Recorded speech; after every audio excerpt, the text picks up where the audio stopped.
After the Florida House approved a water bill yesterday against some environmentalists' wishes, lawmakers are now focusing on land. As Matt Galka tells us, legislators got an update today on what's available throughout the state. When do we want it? Now! Environmental groups have been preaching that Amendment 1, which passed last November, was intended to allow the state to purchase and conserve land. Lawmakers got an update from the state's Department of Environmental Protection on exactly what's out there. We need to make sure we have all the information gathered together. Why go buy a bunch of ranch land that is in an area that's a low priority for development when we can instead spend that money buying a priority spring? The tug of war over what the $750 million of Amendment 1 money should be spent on will continue throughout session. And besides land conservation, there are now calls for lawmakers to consider spending Amendment 1 money on invasive species.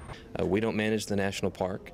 We don't manage the Big Cypress Preserve. We manage our lands, which abut. And there's no doubt we've got real problems. What's the point in saving the Everglades if it's taken over by pythons and Brazilian pepper and Melaleuca? There's nothing left for anybody to enjoy at that point. The DEP didn't get into specifics about what should and shouldn't be purchased with the money, but they did say, bottom line, the land needs to be maintained. We do want to make sure our state lands are managed properly.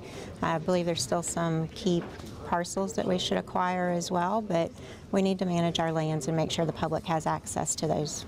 In Tallahassee, Matt Galka, wctv Eyewitness News.